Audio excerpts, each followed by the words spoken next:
Good evening. Welcome to Progressive Soup. My name is David Stevenson. I have with me tonight Bob Garavell. We're going to be discussing an event we went to in Washington, Connecticut today, where we saw Ralph Nader speak. We're going to take a portion of Ralph's speech and we're going to talk about it for a moment. We're going to watch it and then we'll reflect on it afterwards. Now, Ralph was there to promote his new book, which is a novel, very much not in context with Ralph has done with all his books prior. But the backdrop of this involves health care, which we've spoken about here on the show, and management labor relations, which we've also spoken about on the show.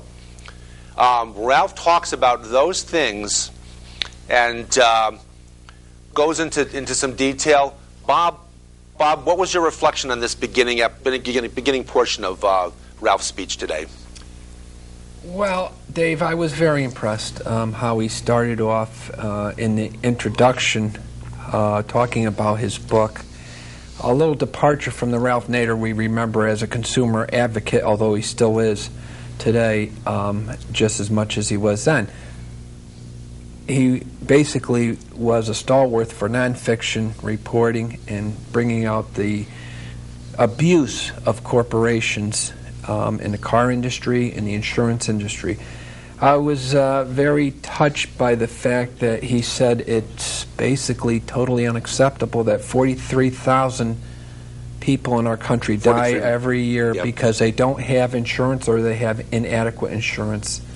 If this doesn't alarm the genuine population, general population, I don't know what will. When we talk about health care reform, which is very timely today, that's a nonpartisan issue. That's totally unacceptable. Absolutely. And he really, I think, elaborated on the fact that we have to, as groups, small groups, be empowered to feel that we can make a difference over a culture that is controlled through the commercial corporate media that has a tight control on the way a lot of people think.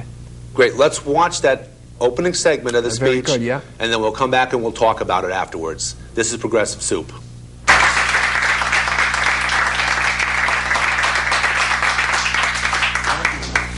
Thank you, Joe and Ken, for your work on bringing important issues to the public on the cable show. And if we had more such groups around the country, there'd be a lot more informed people. So thank you, Ken, for that. And thank you all for coming as well. The CDC recommends so gets rid of a lot of hand wipes. I thought it's a good idea. It's actually friendlier. I wrote this book because something struck me starting when I was in high school, actually, the seed, when my English teacher recommended I read Edward Bellamy's Looking Backward, which was a utopian work of fiction by a person here in New England, Edward Bellamy. And it came out in 1898 when the populist progressive movement was burgeoning, and it created a sensation. A million copies were sold, actually. And Eugene Debs would refer to it. It had a vision of what the country would be like in the year 2000. It didn't turn out that way, but it had that vision. And that's what practical utopian fiction does, in contrast, say, to science fiction. It elevates our imagination to envision real possibilities.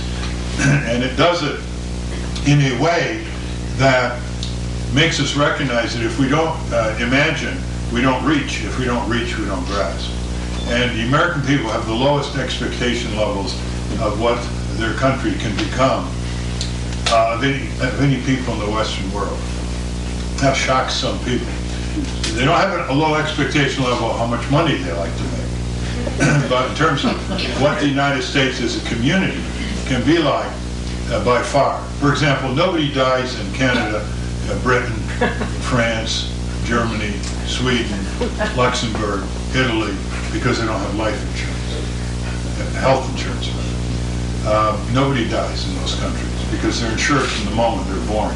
In this country, according to a peer-reviewed article that just appeared in the Journal of Public Health by several Harvard Medical School professors and practitioners, 45,000 Americans die every year, 800 a week, because they can't afford health insurance to get treated or to get diagnosed. So that's just for beginners. Eugene Debs, in his later years in the 1920s, was asked by a reporter, Mr. Debs, after your long career fighting for working people in this country, and he was the type of person, he'd take a train from the East Coast to speak in an open field near Chicago. 200,000 people showed up. And he was asked, what's your greatest regret? And he said, my greatest regret? So my greatest regret is, under our Constitution, the American people can have almost anything they want, except they don't seem to want much of anything at all.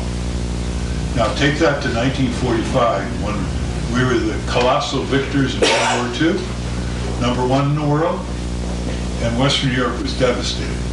Cities destroyed, countryside destitute. Look what they did.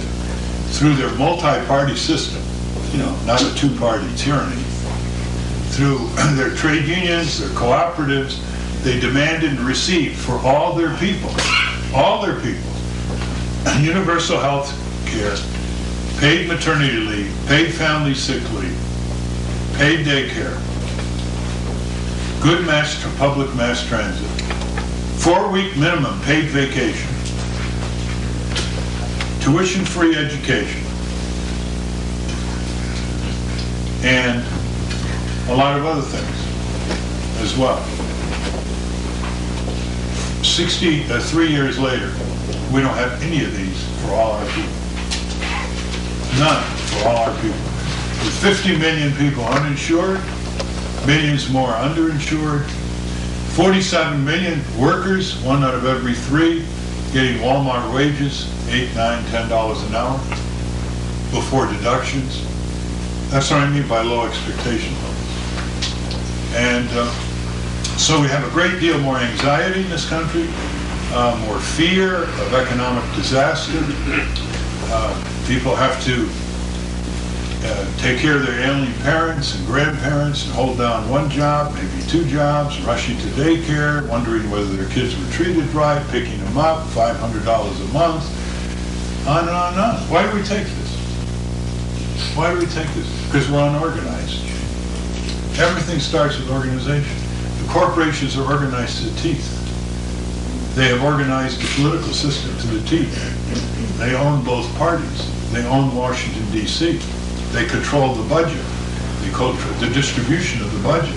Half of the budget goes to the military-industrial complex. We don't have any more major enemies in the world, so we're desperately searching for some so we can exaggerate them around the world. There's no more Soviet Union. What is half of the federal operating budget in this country going? The military budget.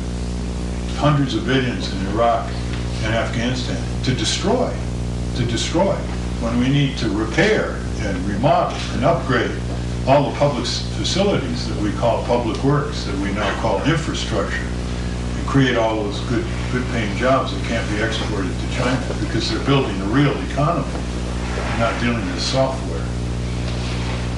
So I wrote this book because if I did it in nonfiction like I have, nobody would believe me. So I wrote fiction. Now, how many of us have been in civic struggles and we've lost, and after we lose, we say to ourselves, what if we had more money to hire more organizers?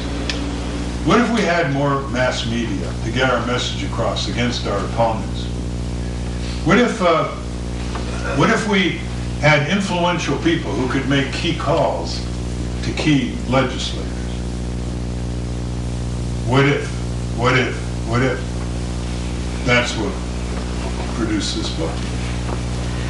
Again and again, people are powerless because individually they cannot and do not have the means in an increasingly complex economy and society to organize so they have their own advocates, they have their own candidates, they have their own political parties, they have their own media, And today I was on public radio with John Dankowski.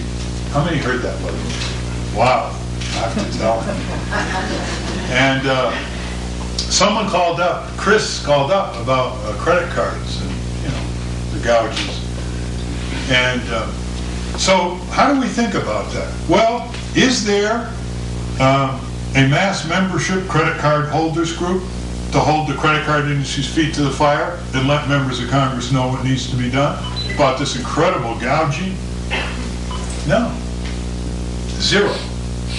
Now suppose a billionaire came along, a multi-billionaire, and said, you know, I'm going to pay to put 100 million letters in the mails to appeal to all credit card holders to join a national credit card group that has full-time lawyers, economists, publicists, lobbyists to take on the credit card industry, to burrow within it, to make sure public policy changes.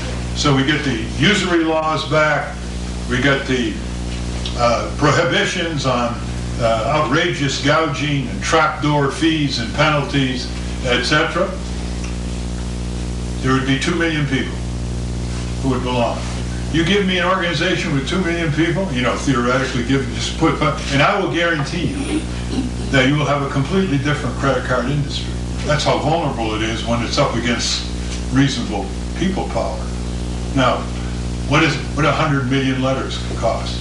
It costs about 60 million bucks. And 2 million people contributing an average of $30 is $30 times 2, $60 million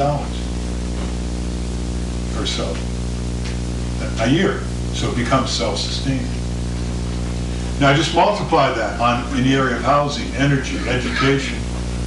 Multiply it in terms of the kind of society we want.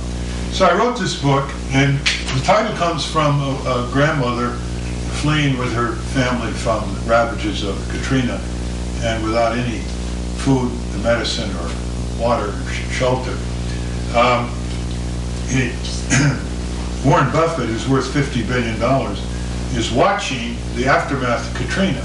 And day 1, day 2, day 3, 4, and he can't believe, where's FEMA, where's the government to help? These people are destitute, frightened, on the side of the road at night, no shelter. And he gets a whole truckload of supplies with public health workers down, and he's distributing on the road.